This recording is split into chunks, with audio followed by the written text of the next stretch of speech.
एक नीली सी गोली खाकर पहलवान पति अपनी नई नवेली दुल्हन के साथ सुहागरात की रात ऐसा करता है जैसे बिस्तर की सेज कोई दंगल का अखाड़ा हो। और एक पहलवान पति अपनी सुहागरात को ऐसे मनाता है जैसे कोई किसी का शारीरिक शोषण करता हो। हर रोज नीली सी गोली खाकर अपनी पत्नी के साथ व्यवहार करता। पत्नी को बहुत दिक्कत हुई। फिर एक दिन उसने ऐसा कर डाला जो गांव का एक भी पहलवान नहीं कर पाया था। नमस्कार, प्रणाम। मैं हरि किशन स्वागत करता हूं आपका इस क्राइम की कहानी में।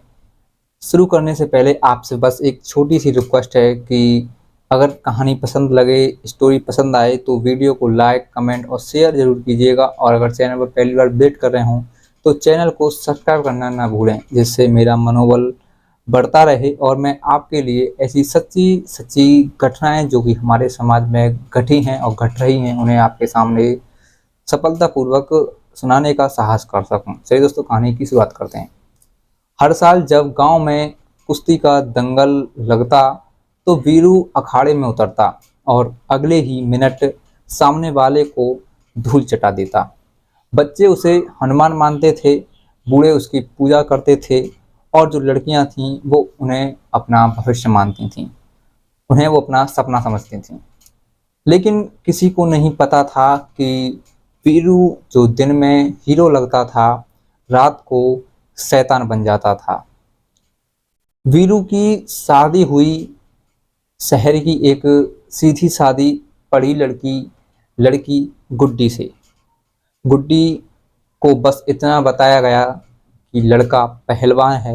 उसके माँ बाप खुश थे कि एक लड़की का भविष्य अच्छा होगा, लेकिन उन्हें नहीं पता था कि वे अपनी बेटी को किस दानव के हवाले कर रहे हैं।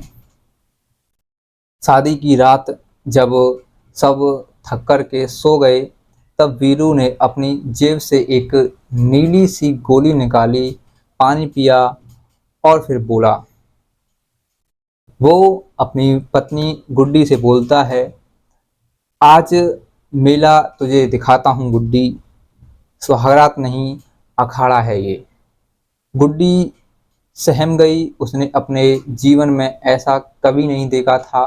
वो अपने अधिकार को समझती थी, लेकिन वो गांव की बहू भी बन चुकी थी और वहाँ न कहने का मतलब था और ना ही बगावत करने का किसी का इरादा था।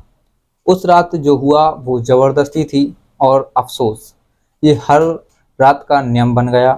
वीरू हर दिन अखाड़े में कुश्ती लड़ता, जीतता, शाम को नीली गोली खाता और रात को गुड्डी पर हमला करता। गुड्डी की आंखें अब रोने से सूजने लगी थीं। बदन नीला पड़ता रहा, मगर बाहर से सब ठीक दिखता था। गांव वालों को वीरू की ताकत का घमंड था। वो जहां जाता लोग रास्ता छोड़ देते। एक बार पंचायत में किसी ने उसकी बहन के लिए सवाल उठा दिया। वीरू ने उसे गांव के ही एक कुएं में फेंक दिया। इससे गांव वाले और भी ज़्यादा उससे डर के रहने लगे। गुड्डी की हालत दिन व दिन बिगड़ रही थी, लेकिन एक दिन ऐसा भी हुआ जिससे उसकी रही सही उम्मीद भी तोड़ दी। एक दिन गुड्डी बहुत बीमार हो गई।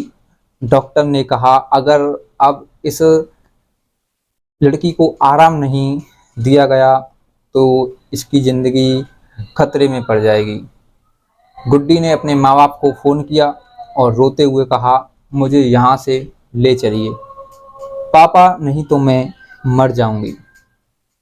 विनती की अपने पिता से।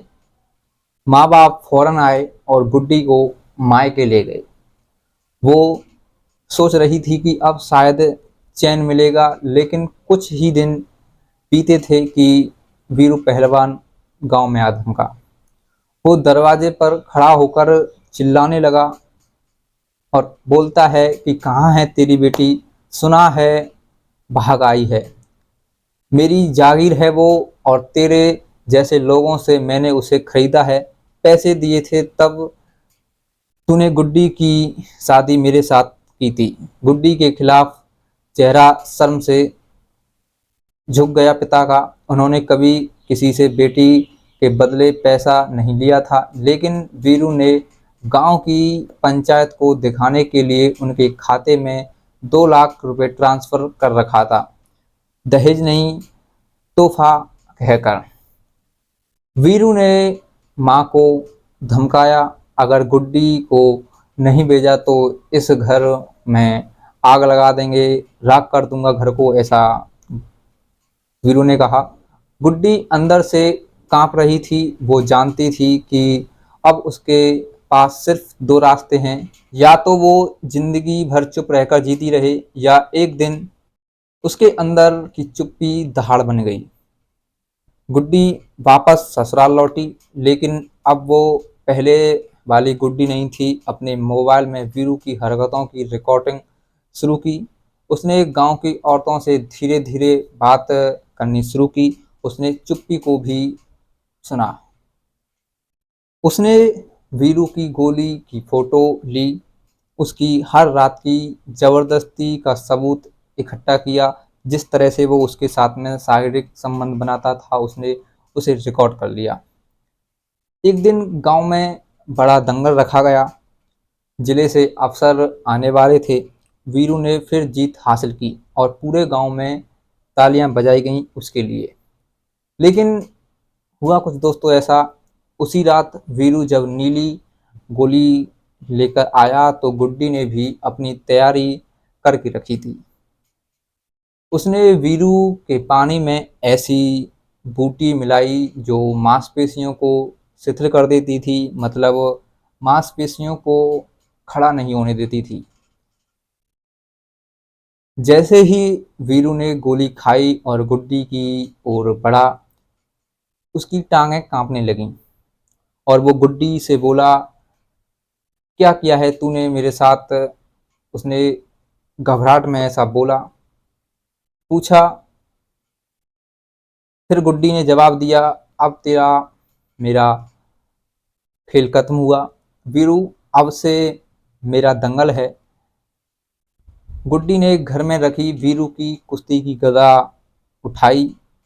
पहला बार उसने वीरू की पीठ पर किया और दूसरा बार उसकी टांगों पर और तीसरा बार उसके उस जगह पर किया जहां पर वो अपनी पत्नी के साथ दंगल करता था।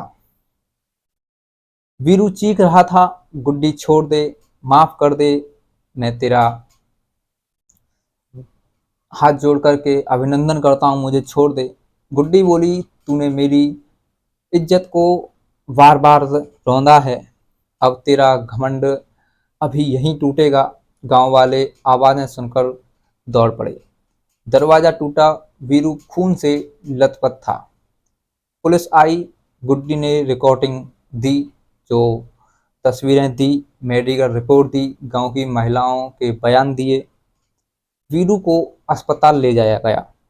वीरू को अस्पताल जब ले जाया गया तो डॉक्टरों ने कहा, अब ये आदमी कुश्ती नहीं लड़ पाएगा और ना ही कभी मर्द कहलाएगा। दोस्तों, ऐसी गुड्डी ने वीरू की दयनीय हालत कर दी थी। कुछ दिनों बाद कोर्ट में मामला चला, लेकिन सभी सबूत उन्हें गुड्डी को बचाया। कोर्ट ने कहा, ये घरेलू हिंसा के खिलाफ आत्मरक्षा है, नारी का हक है ये लड़ाई। दोस्तों, आज की गुड्डी गांव की लड़कियों को आत्मरक्षा सिखाती है। कोर्ट ने उसे बाइज्जत बली कर दिया था। उसने गांव में एक महिला सहायता समूह खोला। वो गांव की लड़कियों से, महिलाओं से कहती है, अगर पति प्यार करे तो सौभाग्य है, लेकिन अगर वो राक्षस बन जाए तो उसे हराना भी धर्म है। दोस्तों, इस कहानी को सुनिए, समझिए और बांटिए, क्योंकि चुप्पी कभी कभी इतना बड़ा तूफान बनती है कि पूरे गांव को हिला देती है। दोस्तों, इस कहानी को सुनकर अगर आपको लगा कि औरतें कमज़ोर नहीं होती, तो इस वीडियो को लाइक ज़रूर करें और नीचे कमेंट में लिखिए, हम सब गुड्डी के साथ हैं।